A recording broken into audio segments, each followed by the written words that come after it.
All right, good afternoon, everyone. I think we'll go ahead and get started. So my name's Liz Laugesen. I'm the training director for the UCLA Tarjan Center, which I think most of you know is our University Center for Excellence in Developmental Disabilities.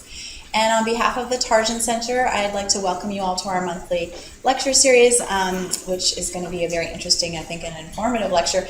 It's a very special lecture because I get the pleasure of introducing my dear friend, Dr. Vindia Fernandez, who's our distinguished lecturer today. Just to give you a little bit of background, I know some of you know Dr. Fernandez, but just for those of you who've never met before, she obtained her undergraduate degree at Yale University and her Ph.D. in clinical psychology from the University of Houston, where she completed her graduate research on cerebellar structure and corticocerebellar, I knew I was going to have trouble with that one, corticocerebellar white matter integrity in children with dyslexia. She completed her internship and postdoctoral training in neuropsychology here at UCLA in the Semmel Institute and Cultural Neuropsychology Initiative. As a postdoctoral fellow, she was the recipient of the very prestigious Ruth L. Kirstein National Research Service Award, a T32, through National Institutes of Health, where she was studying language and neurocognitive functioning in young adults with schizophrenia. Dr. Fernandez is currently a faculty member in the Division of Child and Adolescent Psychiatry here at UCLA and the Semmel Institute, where she's also an attending clinician at the UCLA Peers Clinic. She runs all of our parent groups and our social skills groups for young adults. And she also is teaching at Cal State Northridge in the Department of Education, where she teaches advanced assessment in the educational therapy program there. Dr. Fernandez is very busy. She also has a very busy neuropsychological private practice where she does assessments and does individual social skills training in this private practice. She specializes in providing culturally and linguistically appropriate assessments for bilingual Spanish-speaking children and young adults. So today, Dr. Fernandez is going to be presenting what I'm sure will be really an interesting and very informative lecture on Dyslexia 101, Identification and Treatment. So please join me in welcoming Dr. Vindia Fernandez.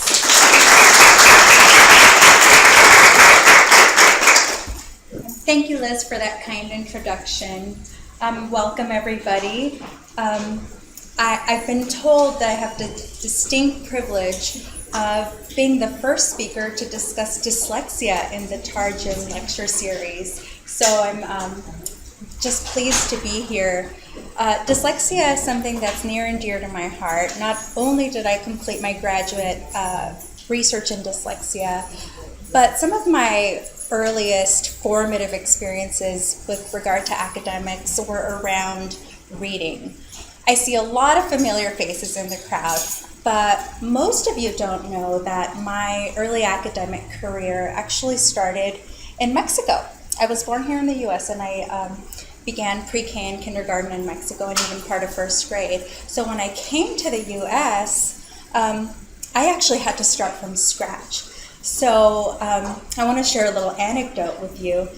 I remember distinctly sitting in my first grade classroom and being given a reading task. The task was a closed procedure where you have to fill in the missing piece. It was a 3-letter word. The first letter was K, the last letter was T, and I had to fill in the missing vowel in the middle. And I was given a context cue that was supposed to help me figure this out. It was a white box, a little picture of a white box with a red cross on it. And inside there were different items like gauze and bandages. Well, you probably already figured out what the word was. It was kit. I was looking at a first aid kit. But because I was still learning English, and because culturally that wasn't something that was salient for me, I had a hard time completing that item. And this particular item sent me into a frenzy, and I started to cry. This was in the first grade. So you can imagine how embarrassing that was and how emotional that was. And fortunate for me, I was a pretty sharp kid, and I was able to learn reading quickly, and so it didn't turn into a bigger issue. But if you can imagine, had I been assessed at that particular juncture in my life, it would have been tricky. And I might have been incorrectly identified as a struggling reader. I give you this example for 2 reasons. One, because I want to point out to you how much of an emotional burden kids that are struggling readers carry when they go to school and when they take their assignments home and when they struggle to complete them. And two, to point out that there are cultural and linguistic variables that we need to be mindful of when we assess kids with dyslexia. And the assessment of dyslexia is already quite complex, but it's yet another layer that we need to be mindful of. So, let's see.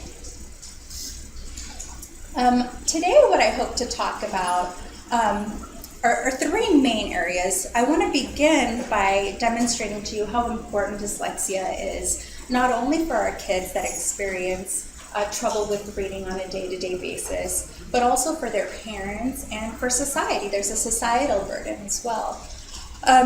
We'll talk about identifying dyslexia. So I'll provide some definitions.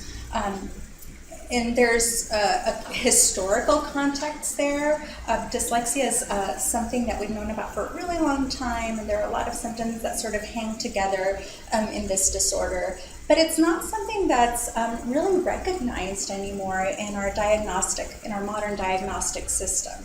So I will also go ahead and talk about conventional assessment practices for our struggling readers.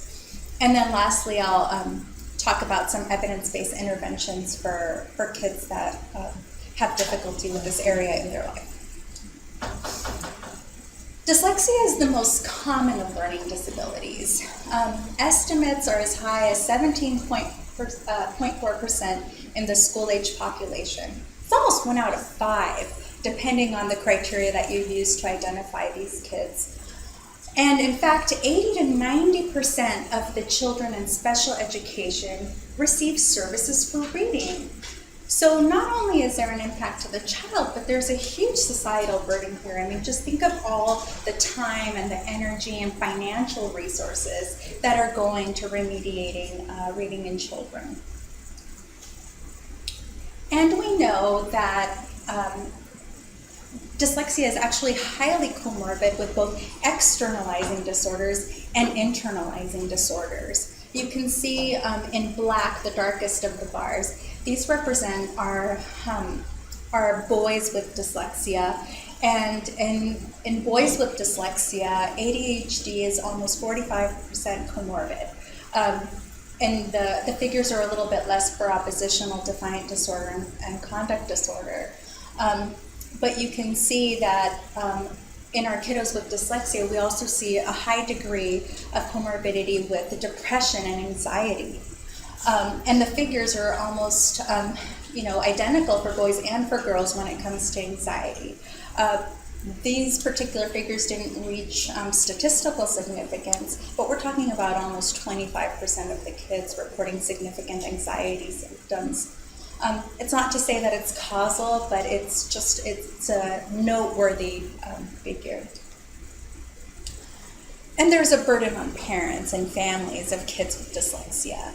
We know that parents with children that have dyslexia spend an exponentially greater time on homework than other parents. If any of you have children, you know that this is no easy feat. There's a huge burden on the parent of the child with dyslexia. They're also getting negative feedback from their teachers more routinely than other children.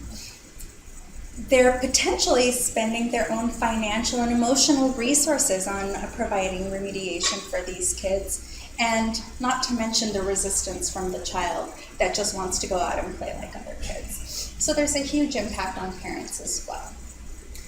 So hopefully I've convinced you that dyslexia is important and deserving of our attention.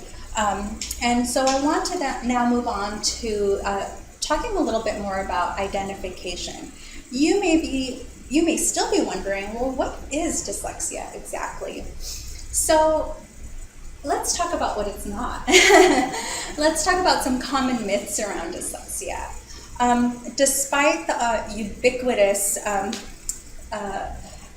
thinking around dyslexia, it does not represent letter and number reversals. Letter and number reversals are actually quite common in children. They tend to be developmental up until a certain age. And even then, in older children, it's usually something that's related a little bit more with attention. So this is not what we're talking about. We're talking about much more complex, broader problems with reading in general. Dyslexia also isn't caused by inattentive parents who are not providing high-interest books or not providing a quiet reading environment or enough time to read, or who aren't reading to their children at home.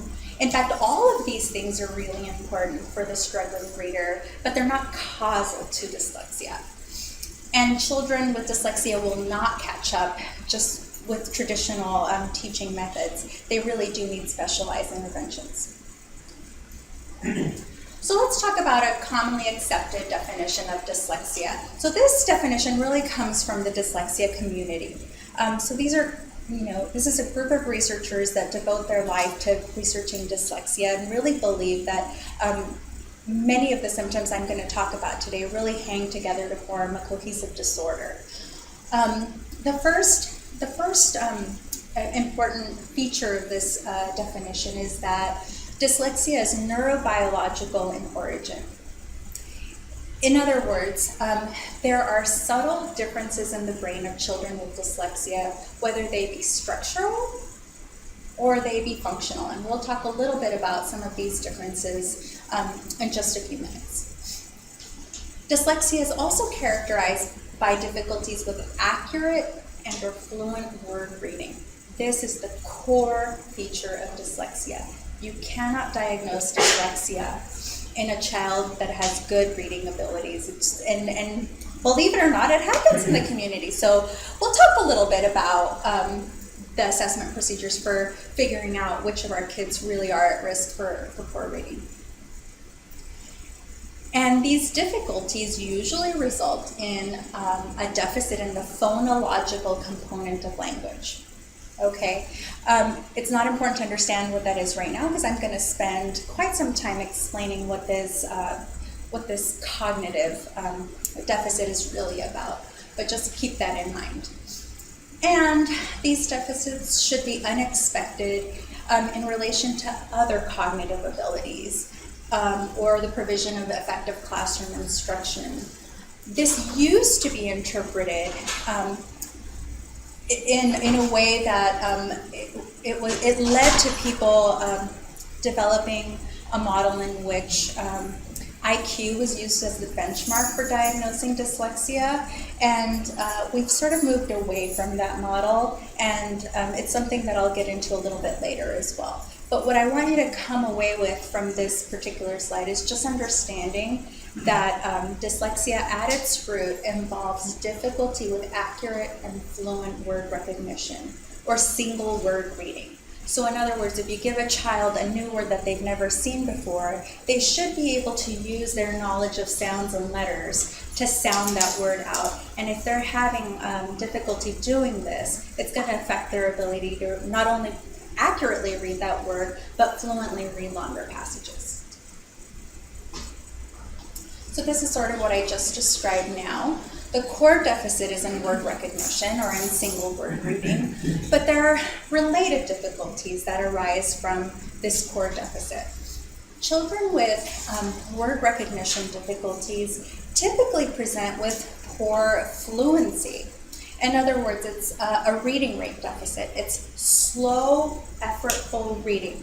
Even when kids receive intervention for their phonological awareness and learn to read words a little bit more accurately, these are kids who are still going to read a passage slowly with poor prosody or the intonation. And because they're working so hard at it, by the time they're done with the passage, they don't even remember what they've read because they worked so hard to read it. Lastly, comprehension is also affected by this deficit in word recognition. So this is kind of a tricky one. You need to make sure that what you're saying isn't an overarching deficit in language comprehension. So a child that has broader language issues is going to have difficulty understanding what they read because they have trouble understanding language in general. So as long as you can rule that out, you can be more sure that you're looking at a reading comprehension deficit. And the reason this happens is similar to what I described earlier with reading fluency. If you're working so hard at reading these words, chances are you're not going to remember what you read. So it's a problem. There's some thinking that fluency and comprehension deficits can be isolated apart from a word recognition deficit, but that's not entirely supported empirically by research. Normally what we see is everything stems from that ability to sound out words. I've referred now several times to this key cognitive correlate, which is phonological processing. Now, to understand phonological processing, you sort of have to understand what a grapheme and a phoneme is. So I hope I don't lose you guys in this slide. But a phoneme is the most basic unit of sound, okay? So the sound k, for example, okay? Now the sound k could be represented by either a K or a C, depending on the context. But it doesn't matter, the sound k is one phoneme. We also have graphemes or letter units that we can break down into chunks. So S can be a grapheme, and the double O can be a grapheme because the double O represents a single sound, which is ooh, okay? So you don't really need to understand this terminology. What you need to understand is that kids who do poorly in reading have a really hard time associating graphemes to phonemes. So the graphemes are these symbols that you see on a page, and you have to make sense of these symbols to produce auditory sounds that you can communicate to another person or that you can communicate in your head and that represent meaning, right? Greater chunks of meaning. So it's this metacognitive or explicit understanding that words have internal structures based on sounds. And kids with reading disorders typically have a very hard time conducting tasks that involve phonological processing. Phonological processing is usually assessed in a few different ways. Those of you that do assessment with kiddos might be familiar with the CTOP or the TAPS. And these tests are designed to do just that. So they look at things like phonological awareness. So a child might get a few different sound segments that they then have to put together to form a word like at. Now put these sounds together to make a word. Okay, it's cat. They're also given other tasks like word segmentation. So they're given the word cat, and you tell the child, okay, now take the k sound out of that word. What word are you left with? At, right? So as children who have a hard time doing tasks like this typically don't do well when it comes to decoding or reading new words.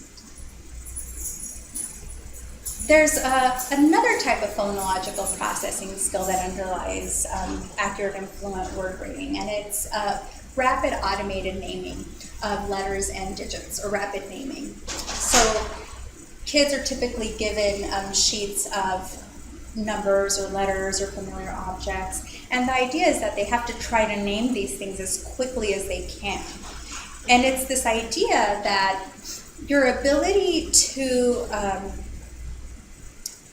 retrieve familiar information quickly and efficiently underlies the process of reading. Think about it. You have 26 symbols to remember, or letters, or alphabet, and you have to remember what sound they make, and actually you have to try to remember a vast majority of the words that you come across and that you are exposed to repeatedly in order to read fluently. So think about the last time you sounded out the word the, right? When was the last time you did that? Maybe in kindergarten or in the first grade? You don't do that anymore, so you have to automate that process, okay?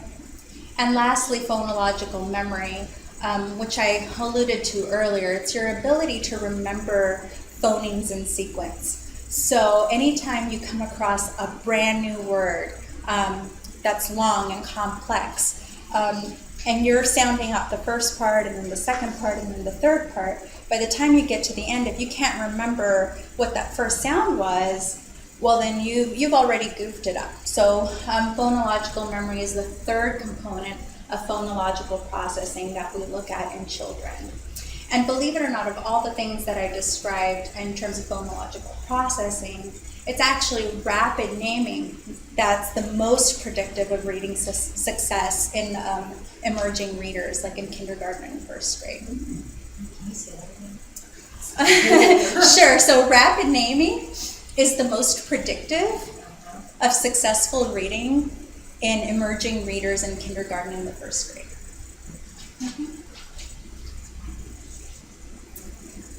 In case you're still wondering whether or not phonological processing or phonological awareness is important, I have a couple of graphs that demonstrate lots of different cognitive skills that kids are typically tested on. Attention, procedural learning, concept formation or reasoning, rapid naming, vocabulary.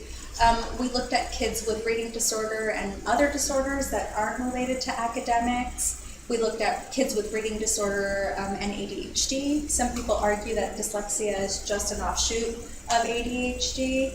And actually what we found is that it's not.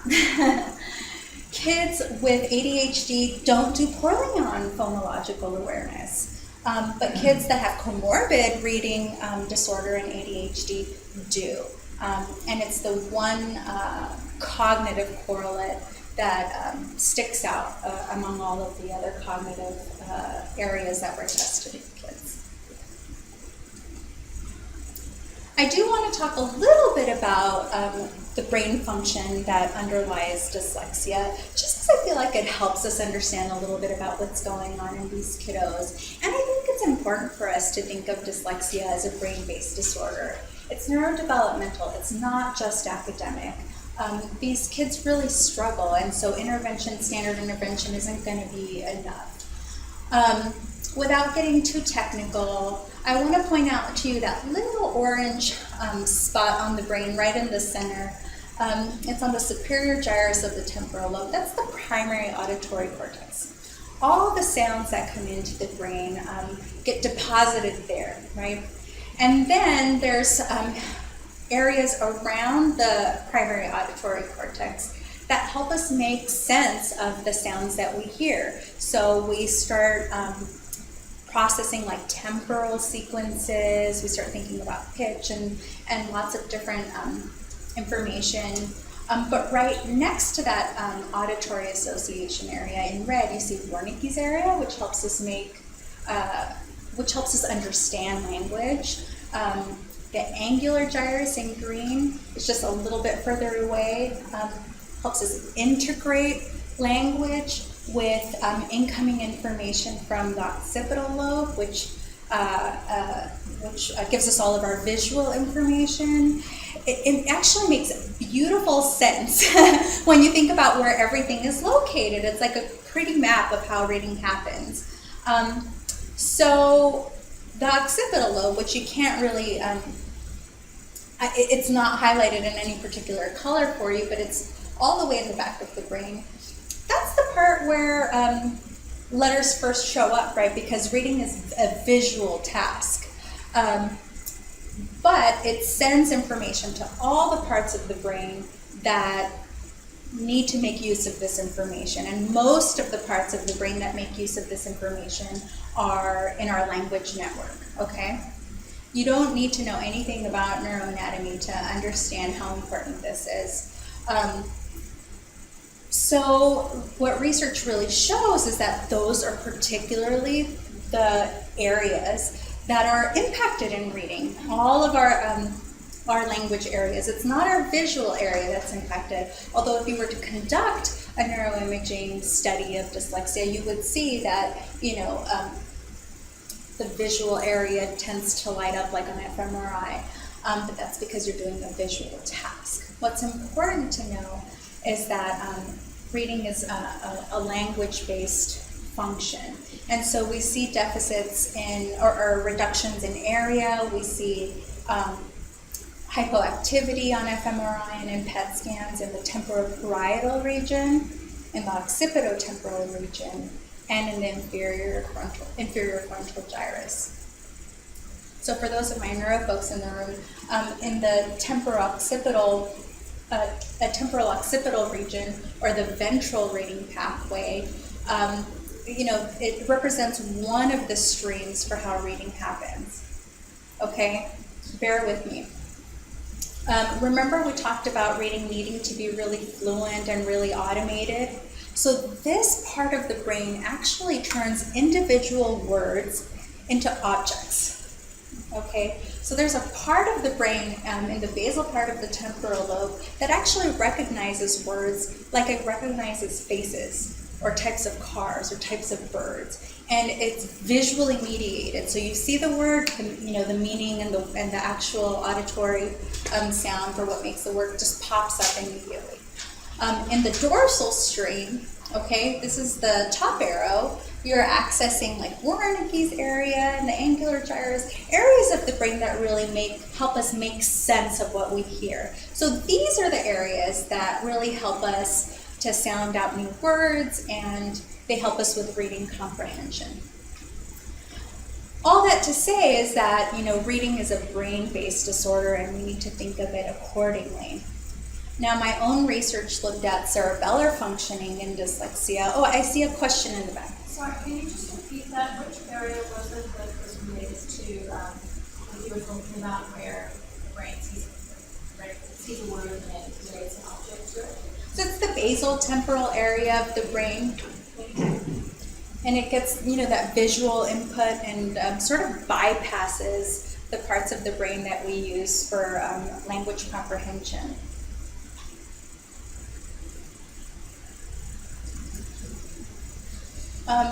But that's not all, folks. The brain also utilizes, so this whole process is actually mediated by a cerebellar function and other subcortical regions of the brain. And that's what my graduate research focused on. We segmented the cerebellum into different neuroanatomically and functionally distinct regions, and we found that the anterior portions of the cerebellum were reduced in volume in children with dyslexia. And as a follow-up, we conducted a probabilistic tractography study that looked at the white matter tracts that connect the cerebellum to the language regions that I mentioned earlier. And what we found was really surprising. So I think many of us would expect that the white matter tracts would be decreased in these kids. That actually wasn't what we found. What we found was that these white matter tracts were increased in kids with dyslexia. And the relationship was a little bit more complex for the occipitotemporal tracts. Younger kids had lower FA, and older children had this increased FA. FA is just a proxy for white matter integrity. You don't need to know too much about that, except that it's really unexpected. And one of the possible interpretations is that children with dyslexia struggle so much and spend so much more time on reading tasks and receive intervention for these things that the white matter tracts actually get strengthened. It's just interesting, and we don't know exactly why this is happening. But we know that the brain is really plastic and responds very well to intervention. It's sort of beyond the scope of this lecture, but there's interesting research out there that shows that kids that receive reading intervention, even just 6 weeks later, show signs of white matter change. So it's really cool. Let's talk a little bit about assessment. I've talked a whole lot about dyslexia, and so hopefully by now you're with me in that dyslexia is a neurodevelopmental disorder worthy of our attention. But modern assessment practices have sort of deviated away from that. For a long time, the aptitude achievement discrepancy model was really the standard of care in most schools, and as a matter of fact, it still is to this day. What the aptitude achievement discrepancy model proposed was that children with dyslexia should show a significant decline in their reading abilities relative to their full-scale IQ or verbal IQ, okay? The problem with that model is this. You would have a child with pretty average IQ, okay? Let's, call it 100. Those of you who do assessment know kind of what I'm talking about. It's just kind of like an average IQ, 50th percentile. And you have a child with signs of dyslexia, risk of dyslexia, with maybe an IQ of 85. Sorry, not an IQ of 85, but with a reading level of 85 on a particular measure. For many folks out there, and actually this is school policy and district policy in many districts, that wouldn't have been a significant enough discrepancy to actually provide the child with intervention. Okay, so it's a little bit problematic. And what research actually shows is that kids with and without a significant discrepancy in their IQ don't look any differently in terms of their reading ability, in terms of their phonological awareness, and they look the same on neuroimaging, and they actually respond the same to intervention. So there really isn't much of a basis for distinguishing kids with and without, big discrepancies in their achievement and IQ. And so, fortunately, changes in the DSM-5 help us do away with this model, and little by little it's being phased out. Other folks prefer an intra-individual differences model approach to diagnosing dyslexia. So what people that buy this model usually like to look for is individual differences in reading relative to how they perform on other academic measures like math. And it seems to make sense, it's compelling, except for, again, the fact that some kids who perform relatively well on reading skills might do quite well on math or be in the superior range in other academic areas. So what some folks do is they take a difference like this and they say, well, he should be, or the child should be performing just as superior in reading, and because they don't, maybe this is a sign of dyslexia. I think it makes intuitive sense, but at the same time, these kids aren't experiencing a normative data in their reading abilities. So they're not struggling in terms of, when you compare them to other children of the same age and of the same grade. And so it's hard to give them proper intervention. I'd like to say that these kids would be really great candidates for enrichment, but I wouldn't diagnose them with dyslexia. Last but not least, another model that's been proposed is the response to intervention model. And this model was proposed by my mentor, Jack Fletcher, at the University of Houston. The idea is that kids are screened within the first few weeks of entering school for their reading ability. And kids who are identified as being at risk for developing further reading problems would be provided with intervention right away. So you wouldn't wait for them to start failing. You would intervene immediately and sort of nip it in the bud.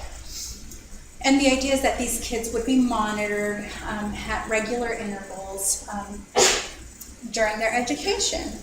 A common critique of this model is that it's tough to implement. It requires lots of resources from the school, the time of the educators, and so on. So, it's been policy in most of Texas, I believe, to use the RTI model, or at least in some districts, but certainly it's not widely used. But it's sort of considered like the gold standard for how you would do something like providing reading intervention in the school system. So these assessment models are kind of what I like to think of as like school-based models for assessing for reading disabilities. When that doesn't work, when a child continues to struggle, or when a parent or when a school district refuses to provide services, oftentimes what parents do is they look outside of the school for a good assessment. And so in these situations, often what ends up happening is that assessment specialists or neuropsychologists who really specialize in providing neurodevelopmental assessments will get the referral. And the focus then is on providing a really comprehensive assessment that integrates the idea that reading should have, that reading ability should show a normative deficit in order to be considered a learning disorder. There should be relative weaknesses in the child's profile that show that reading is specifically impacted relative to math and other academic areas, and that there's common cognitive correlates are also depressed in these kids. A good neuropsychologist or other psychologist that specializes in educational assessments will also provide individualized remediation strategies. So whereas in the school system, children are often getting small group instruction that's provided to all kids across the board, really working with an individual clinician in the outpatient setting could be really beneficial for getting that individualized care. And in the outpatient setting, hopefully the clinician would also take into account cultural and linguistic factors. I don't want to belabor the idea that the DSM-5 has made significant changes, and I don't want to go over these changes in too much detail. What I want to point out is just some basic criteria that people now use to diagnose specific learning disorders. Okay, because this is how dyslexia is going to be captured, okay? So learning disorders nowadays are diagnosed by identifying learning issues that occur for at least 6 months despite appropriate intervention. Okay, so we're really looking for that persistence there. And you can actually identify which of the various academic skills is deficient. It could be in word reading, it could be in comprehension, it could be in spelling, it could be in math. Basically, any of the academic skills that the child is learning can be identified. And so you're not necessarily looking for that cluster of symptoms that I've been referring to throughout the course of the presentation. These academic skills should be substantially and quantifiably below those expected for the individual's chronological age. Okay, so when you think about like the intra-individual model, it really kind of does away with that, because you would never diagnose somebody with dyslexia unless there was a normative deficit, and they have to be below what you would expect for a child of their age. Okay. These difficulties should begin during the school age years, but as many of you know, sometimes academic challenges don't present themselves until children reach a certain age where they're really being challenged beyond the raw cognitive skills they've been given. So sometimes they present in early elementary school, sometimes they don't present until high school or even college. Okay, so as long as there's some evidence that this is long-standing, you can make the diagnosis. And then last but not least, it shouldn't be better accounted for by intellectual disability, any sensory deficits, any sort of psychological adversity or neurological condition, and it shouldn't be the result of lack of proficiency in the language of instruction or inadequate instruction. Question. Yes. I have a question. Yes. Can you identify this before school age? Are there any precursor statements? So the question was, can this be identified before school starts? I think that's an excellent question. And common assessments like the CTOP do start pretty early. Rapid automated naming is probably the best predictor. But it's hard. It's hard until the child has actually received some instruction in reading. So if you see difficulties in that rapid automatic naming, would you then put that kid's parents on a track towards looking at a specific learning disability? So here's the nice thing about intervention. You don't ever have to wait for a diagnosis to provide it. If you feel like a child is struggling in any particular area, you can go ahead and start providing support for that child. So, if it seems like the child might be on that trajectory, I would go ahead and start providing some support. The other thing I wanted to say about that is that we know that children with mild speech and language difficulties also often go on to develop dyslexia. And so these are often more readily identified in small children. So that's something else I would look for.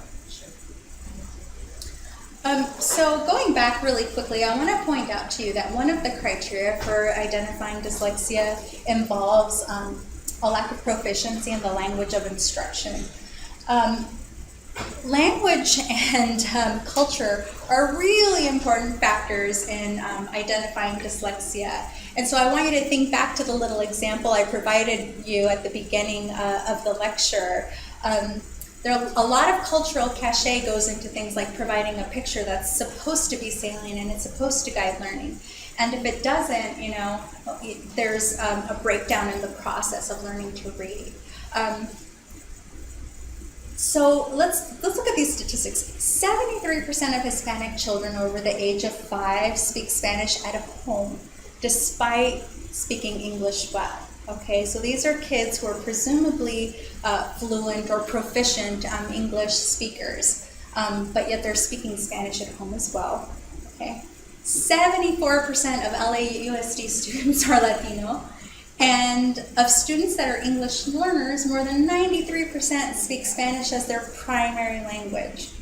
So if right now you're thinking to yourself, how in the world are we diagnosing dyslexia or learning disorders in the school system? When clearly we don't, there's definitely a discrepancy between the types of kids we have in our school system and the types of clinicians that we have there. You should be worried. It's a complex issue. Certainly, English learners are similar to monolingual English readers. Phonological processes involved in reading are actually very similar in both, even though they're different sort of linguistic systems and they have their own sets of rules. Spanish is a much more transparent orthographic language insofar as, a vowel always kind of sounds the same, whereas in English it depends on what letters are surrounded by it. But young readers can take that knowledge and apply it to the new language system and the new reading system that they're learning. So they really bootstrap that process, and so they're not necessarily expected to do poorly. I think there's a misconception that bilingual kids are prone to developing reading disorders, and so they're kind of at a higher risk.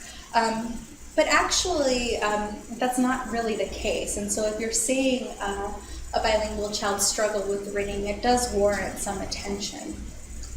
But just like there are some similarities, there are also some differences, okay? And these are differences that I want you to be aware of.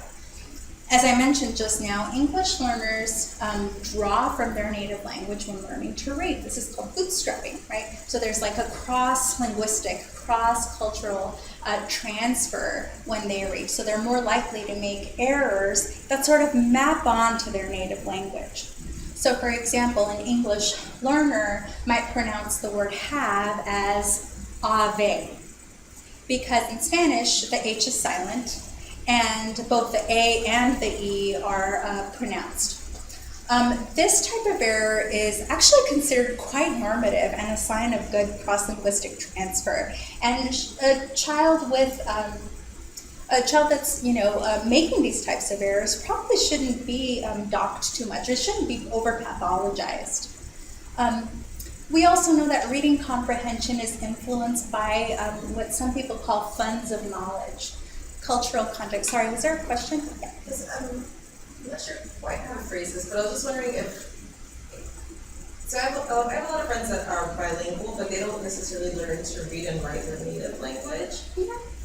does that have any effect on whether or not they have difficulties in reading in English? Say if they're at home, they speak Spanish primarily, but they don't learn how to read and write Spanish. So that's an excellent question. The question was whether or not whether a student learned to read and write in their native language affect their ability to pick up reading in the new language. We know there are several different profiles for English learners. It's hard for me to make a broad generalization about that, and I don't have the research right on the top of my head, but I think it's an excellent question. So based on the information I've presented, one might think that if they don't have the knowledge of a previously existing reading system to draw from, they might struggle a little bit more. But on the other hand, if they don't have any competing rules, it might actually facilitate the process. But I would venture to say that it's much more complex than that, and it's a great question. Last but not least, I was mentioning that reading comprehension is influenced by our funds of knowledge. So by this I mean like all of our cultural context, right? Everything about our environment that's really meant to guide the reading process. In a book I was reading recently, they gave the example of a Somali immigrant reading a story about a child visiting the dentist. And in that story, the child really, struggled to name the vocabulary. When they did read the words accurately, it was, the prosody was poor. By the end of the passage, they weren't able to really answer any questions about the passage. And it turns out the child had never been to a dentist. He had no cultural context for what was going on in this story. So even though the child may have read the words accurately, they had no meaning to him. So a child like this might inaccurately have been identified with reading problems that were more about the linguistic and cultural variables than about the reading itself. And last but not least, obviously the oral language abilities should be a cause for concern as well. If a child hasn't adequately developed vocabulary in the target reading language, they're not going to be able to use that to guide them as they read as well. I'm totally running out of time, but I want to talk briefly about intervention. I'll just say that intervention really needs to be structured, it needs to be explicit, and it needs to be intensive. What I typically recommend if a school isn't providing intervention, to pull out the child or to provide a supplementary intervention either after school or during summer sessions where the child can receive one-on-one or small group instruction with very explicit instruction in phonics. We really don't recommend whole word reading approaches that are more naturalistic. Even though there are kids who are going to pick up reading, right away, it's not going to be the same for our kids with dyslexia. They really do need some explicit training in phonics. And there are some programs that do this really, really well. Linda Mood Bell has an excellent reputation for providing evidence-based practices for reading intervention, and I've provided the website for you if this is something that either you want to use for yourself and your family, or if you have patients that might need to be referred. The Orton-Gillingham approach is also an evidence-based practice, and the website has a list of certified providers. If you're concerned at all about what type of intervention your child is receiving in school or with a therapist, you can always go to the What Works Clearinghouse published by the Institute of Educational Services, and they have a very comprehensive list of interventions, and they rate them based on how evidence-based they really are. So it's a great resource. And then last but not least, if you really want an individualized approach to intervention, you can always hire an educational therapist to come work with your child in the home. I'm actually teaching in the educational therapy program at Cal State Northridge right now, so I know plenty of educational therapists that do really amazing work. So these are folks that have their BA in teaching, They're educators, they're resource specialists, they're special education teachers, and so they go on to get their masters of education, and so they have the ability to provide some individual approaches to this type of therapy. But that's it, and I want to really thank all of the people that made this possible. I was specifically provided with support from the Eunice Kennedy Shriver National Institute of Child Health and Human Development. That's a mouthful. And my mentor, Jack Fletcher, was a huge influence on my work on dyslexia. I also want to thank all of the people that have made my clinical experience possible, because without all of the clinical experience that I've received throughout my training, I wouldn't be standing in front of you today. So I have the Aftercare Clinic to thank, my mentors, Keith Nectarline, Baba Sarno, my MPAC and CNI family, without whom I would not be able to appreciate all of the cultural and linguistic factors that really go into proper assessment. And my peers family, without whom I wouldn't be here today giving this lecture, and especially a big thanks to Liz Lageson, who made this lecture happen. And of course, my husband and my daughter. Without them, I wouldn't be a very efficient person that I am today. And so I try to maintain a good, balanced family life with doing things like this. So thank you, everybody. I'd like to open it up to questions at this point.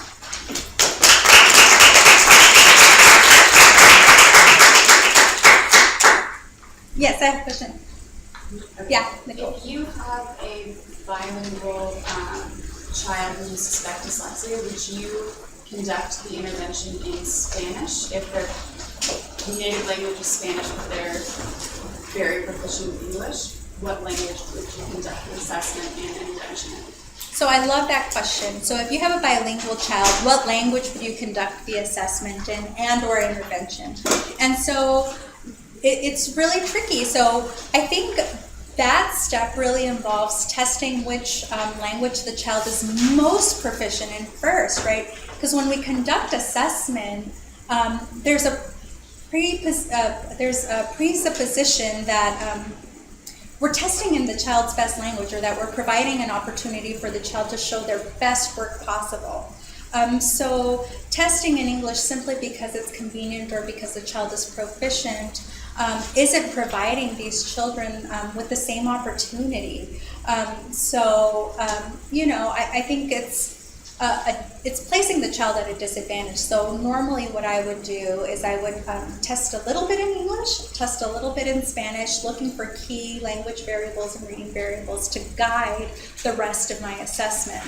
And then depending on what the objectives are for this child, like if the objective is for them to function independently in an English-only environment, then perhaps you do teach learning to read in English. But like I said, we know that children use information from their native language to facilitate the reading of the new language. So I know plenty of folks who would say like, well, teach them in Spanish first. It's an orthographically transparent language, and they can really use those skills to learn English. I don't know that I have a firm stance on that, but I would definitely say that it's going to depend on what the goal is for that child. Great question. Any other questions? Is there any correlation between those who have dyslexia and those who might have musical ability, artistic expression, or anything like that wrong? Is there any? Really great question. The question is whether or not individuals with dyslexia are prone to have strengths in music or in related areas. It's not research that I'm familiar with, but I wouldn't be surprised. There are some folks who believe that dyslexia arises from subtle weaknesses in left hemisphere function, right? Our left hemisphere is what's responsible for our production of language. And so if the flip side were true, that the right hemisphere was a little bit stronger, we know that the right hemisphere is responsible for all of our nonverbal abilities, right? Like artistic ability. So it makes a lot of intuitive sense, but I'm not really familiar with the research. Because it does for autism. That's right, yeah. Thanks. The remark was that it's something that happens a lot in autism. Any other questions? There's a question. Forgive me if this is a bad question or a naive question. So there seems to be such a link, obviously, between visual processing and dyslexia, and I think you said the basal temporal region is implicated. So this is maybe a bad question, but is there dyslexia in people with visual impairments? In other words, people who read by Braille. Is that something? Oh, that's such a good question. Oh, I have to be honest, and I'm not familiar with the Braille research, but it definitely makes sense. And we do know that individuals that have subtle visual impairments do struggle, in fact, with reading.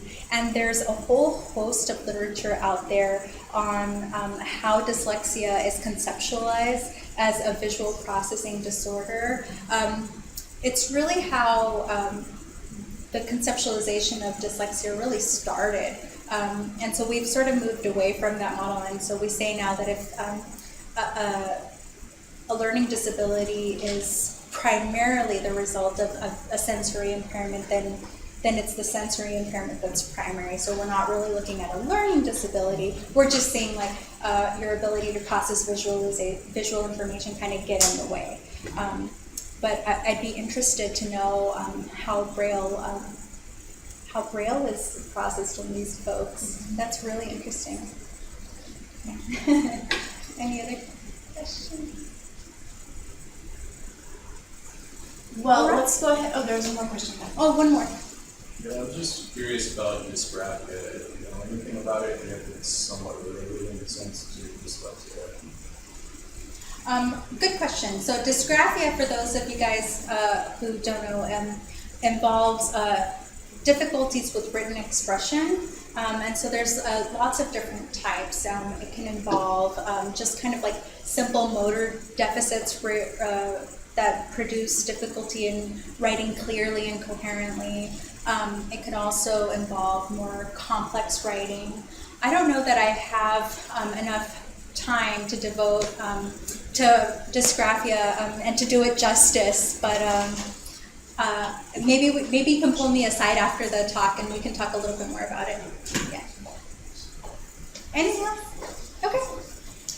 All right, let's go ahead and give another round of applause.